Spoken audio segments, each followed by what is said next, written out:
샬롬. 오늘은 6월 11일 목요일 아침입니다.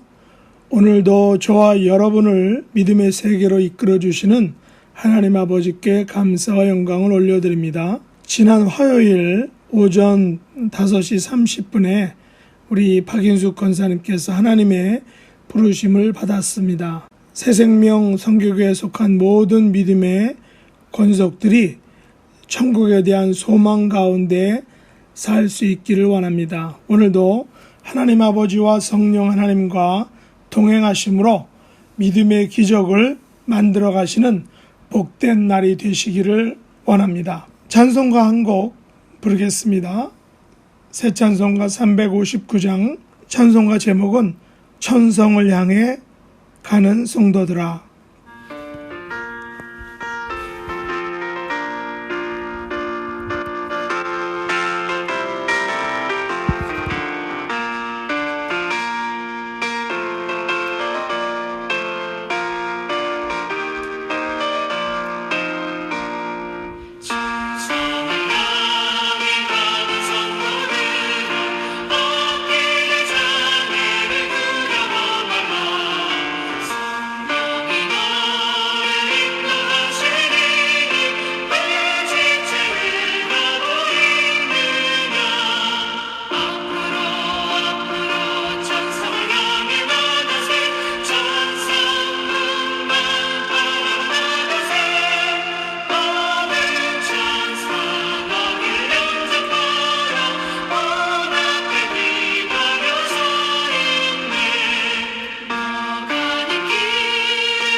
오늘 합심기도 제목은 오늘도 하나님 나라의 백성으로 살되 믿음의 용사들이 되게 해달라고, 두 번째는 우리 공동체 지체들의 영육간을 강건케 해달라고, 또 지난 화요일에 소천하신 박인숙 권사님의 가정을 위해서, 마지막으로는 코로나 바이러스가 힘을 잃게 하셔서 우리의 삶이 회복되고 더욱 강건한 믿음의 삶을 살아가는 하나님의 자녀들이 되게 해달라고 합심으로 기도하겠습니다.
오늘 함께 묵상할 말씀은 마태복음 14장 22절로 36절입니다.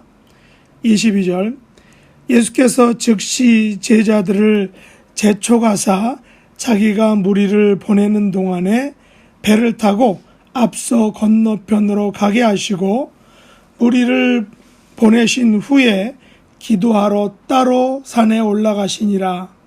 저물매 거기 혼자 계시더니 배가 이미 육지에서 술이나 떠나서 바람이 거스름으로 물결로 말미암아 고난을 당하더라.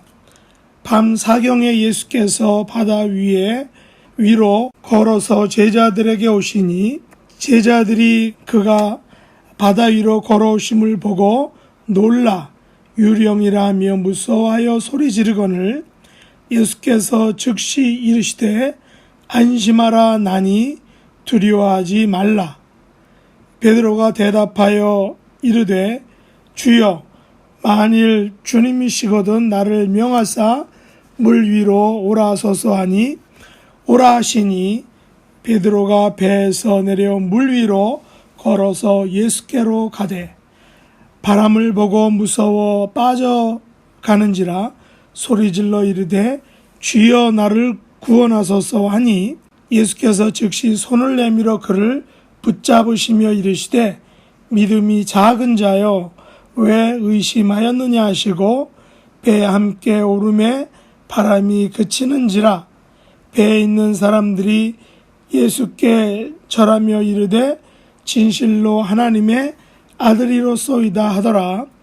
그들이 건너가 게네사렛 땅에 이르니 그곳 사람들이 예수이신 줄 알고 그 근방에 두루 통지하여 모든 병든 자를 예수께 데리고 와서 다만 예수의 옷자락이라도 손을 대게 하시기를 간구하니 손을 대는 자는 다 나음을 얻으니라. 오늘 말씀의 제목은 믿음과 의심 속에서입니다. 마태복음 14장은 세례 요한의 죽음에 대한 이야기로 시작합니다.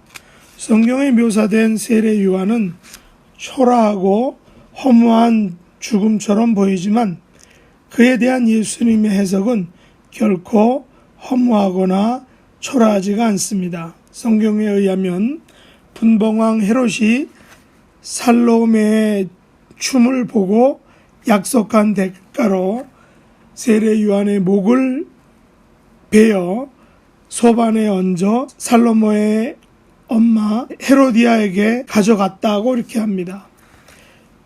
요한의 제자들은 요한의 시체를 가져다가 장사하고 예수님께 그 사실을 아뢰었습니다. 예수님께서는 세례 요한의 비참한 죽음에 대해 알게 되었습니다. 예수님께서는 세례 요한의 죽음에 대한 소식을 들으시고 두 가지 사역을 행하십니다. 첫째는 오병이어의 기적을 행하신 것이고 두 번째는 물 위를 걸으신 것입니다. 14장 13절은 이렇게 시작합니다. 예수께서 들으시고 배를 타고 떠나사 따로 빈들에 가시니 무리가 듣고 여러 고을로부터 걸어서 따라간지라. 예수님께서는 세례 요한의 죽음에 대한 소식을 들으시고 배를 타고 떠나사 따로 빈들로 가셨다는 것입니다. 그리고 오늘 본문인 14장 22절과 23절은 이렇게 시작합니다.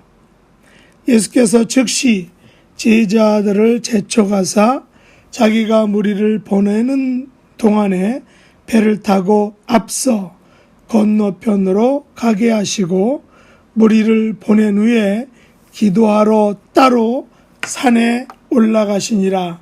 저물매 거기 혼자 계시더니. 저는 예수님의 두 가지 행동 속에서 세례 요한의 죽음에 대한 예수님의 공통적인 반응을 보게 됩니다. 그것은 예수님께서는 따로 빈들에 가시고 따로 산에 올라가셨다는 것입니다. 아마도 예수님께서는 세례 요한의 죽음에 대해 따로 하실 일이 있으신 것 같습니다. 물론 따로 빈들에 가시니 무리가 듣고 따라와서 큰 무리를 보시고 불쌍히 여기사 병자들을 고쳐주셨다라고 이렇게 말씀하고 있습니다. 지금 한국에서는 마포 쉼터 소장의 죽음에 대한 소식을 듣고 망인과 관련된 모 국회의원이 SNS를 통해 즉각 반응을 보인 것과 오늘 말씀의 예수님의 반응은 정반대인 것을 보게 됩니다. 예수님께서는 세례 요한의 죽음 소식을 듣고 따로 조용한 곳을 찾으셨습니다. 따로 빈들에 가셔서 무엇인가를 하셨고 따로 산에 올라가셔서 저물 때까지, 아니 새벽 3시에서 6시 전까지 거기서 혼자 계셨습니다. 예수님께서는 빈들과 산에서 무엇을 하셨을까요? 물론 기도하시고 묵상하시고 하나님 아버지와 깊은 대화를 나누셨을 것입니다. 사람이 매우 슬픈 소식을 듣거나 가슴 아픈 이야기를 들으면 아무것도 하지 못하는 큰 충격과 시리에 빠지게 됩니다. 그러나 예수님께서는 세례 요한의 허망한 죽음 같은 현실 앞에서 따로 조용한 빈들과 따로 산에 올라가서 그 문제를 위하여 씨름하셨습니다. 어떻게 씨름하셨는지는 성경에 구체적으로 나오지 않습니다. 그러나 분명한 사실은 예수님께서는 따로 빈들과 따로 산에 올라가셔서 그 문제와 정면으로 맞닥뜨리셨다는 사실입니다. 그리고 따로 조용한 시간을 가지신 후에는 오병이어의 기적을 통해서 사역하셨습니다. 오늘 본문에서는 새벽 3시에서 6시에 물 위를 걸어오셨습니다. 재미있는 사실은 앞에서 오병이어의 기적을 행하신 후에 22절에 보면 예수님께서는 즉시 제자들을 재촉하셨다는 것입니다. 재촉하실 뿐 아니라 예수님께서 친히 무리를 보내셨습니다. 무리를 보내시는 동안 제자들은 배를 타고 앞서 건너가게 하셨습니다. 무리를 보내시는 일은 제자들이 아닌 예수님께서 직접 하셨다는 것입니다. 일을 마치고 뒷정리를 제자들이 아닌 예수님께서 친히 혼자서 감당하셨다는 것입니다. 이것은 모범의 리더십, 설선의 리더십이라고 할 수 있겠죠. 왜 예수님께서는 제자들을 재촉하셨을까요? 본문에 의하면 무리를 보내신 후에 기도하러 따로 산에 올라가셨다고 합니다. 그렇다면 혼자 기도하시기 위하여 제자들을 재촉하시고 무리를 보내시고 제자들을 배를 타고 앞서 건너편으로 가게 하셨다는 것입니다. 예수님의 기도의 모범은 목회자들 뿐 아니라 모든 성도들이 본받아야 할 기도의 삶입니다. 예수님께서는 저물매 거기 산에 혼자 계셨습니다. 예수님께서는 밤 사경이 돼서야 새벽 3시에서 6시가 돼서야 바다 위로 걸어서 제자들에게 오셨습니다. 제자들은 저물기 전부터 배를 타고 목적지를 향해 가고 있지만 새벽 3시에서 6시까지도 목적지에 도착하지 못했습니다. 설상가상으로 바다에서 바람과 물결을 만나 고난을 당하고 있습니다. 바다에서 배에게 가장 위험한 것은 바로 바람과 물결입니다. 제자들이 한창 고난을 당하고 있는데 새벽에 예수님께서 바다 위로 걸어오셨습니다. 제자들은 처음에는 유령으로 생각하여 무서워서 소리까지 질렀다고 합니다. 그러자 예수님은 평안과 위로의 음성을 들려주셨습니다. 안심하라, 나니 두려워하지 말라. 물 위를 걸어오시는 분은 유령이 아니라 바로 예수님이라는 사실을 알게 된 베드로는 만일 주님이시면 나를 명하사 물 위로 오라 하소서라고 이렇게 부탁을 합니다. 왜 이런 엄청난 부탁을 한 것일까요? 아무튼 베드로의 부탁은 받아들여져서 오라라는 허락을 받습니다. 그러나 베드로는 배에서 내려 물 위로 걸어서 가다가 그만 바람을 보고 무서워 물에 빠지게 되었습니다. 그는 다급한 마음에 주님 나를 살려주세요 라고 소리를 지르게 됩니다. 예수님께서는 즉시 손을 내밀어 그를 붙잡아 주셨습니다. 물에 빠지는 것을 막아주신 것입니다. 그러자 예수님의 불효령이 떨어집니다. 믿음이 작은 자여 왜 의심하였느냐? 그리고 베드로를 잡아주시며 함께 배에 오르십니다. 그러자 바람이 그쳤다라는 것입니다. 함께 탄 사람들은 진실로 하나님의 아들이로소이다 라고 감탄을 합니다. 그렇다면 예수님께서 따로 산에 올라가셔서 거기 혼자 계시면서 하신 일이 무엇일까요? 제가 생각하기에 그것은 바로 하나님의 아들로서 무엇인가를 하셨다는 것입니다. 예수님께서 하나님의 아들이시기에 오병이어의 기적이 가능한 것입니다. 예수님께서 하나님의 아들이시기에 바다 위를 걸어가신 것입니다. 오늘날 저와 여러분들도 동일하게 하나님의 아들입니다. 하나님의 자녀들입니다.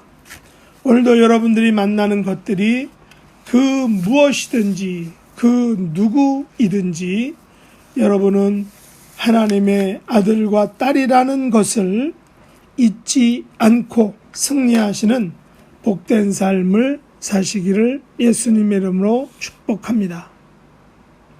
기도하겠습니다. 하나님 아버지, 저희들도 예수님처럼 그 어떠한 고난과 환난 앞에서도 따로 빈들을 찾고 따로 산에 올라가서 하나님 아버지와 만나는 조용한 시간들을 갖기를 원합니다. 그리고 우리의 일상 속에서 만나는 모든 일들, 고난과 슬픔 속에서도 의심과 믿음 속에서도 우리의 신분이 하나님의 아들과 딸들임을 잊지 않게 하여 주시길 원합니다. 하나님의 아들과 딸들에게 주시는 안심하라 내니 두려워하지 말라라는 그런 예수님의 음성을 날마다 삶 속에서 듣는 하나님의 자녀들 되도록 은총 베풀어 주옵소서. 우리 박인숙 권사님 이제 다음 주 수요일 날 오전 9시 30분에 이제 입감 및 하간 예배가 있습니다. 하나님 아버지 함께 해주시고 모든 우리 믿음의 지체들의 상한 마음을 위로해 주시고 유가족들의 또한 마음 또한 하나님이 평강 가운데로 인도해 주시옵소서. 예수님의 이름으로 간절히 기도드립니다. 아멘. 하늘에 계신 우리 아버지여, 이름이 거룩히 여김을 받으시오며 나라의 임하옵시며 뜻이 하늘에서 이룬 것 같이 땅에서도 이루어지이다. 오늘날 우리에게 일용할 양식을 주옵시고 우리가 우리에게 죄 지은 자를 사하여 준 것 같이 우리 죄를 사하여 주옵시고 우리를 시험에 들게 하지 마옵시고 다만 악에서 구하옵소서. 대개 나라와 권세와 영광이 아버지께 영원히 싸움나이다. 아멘.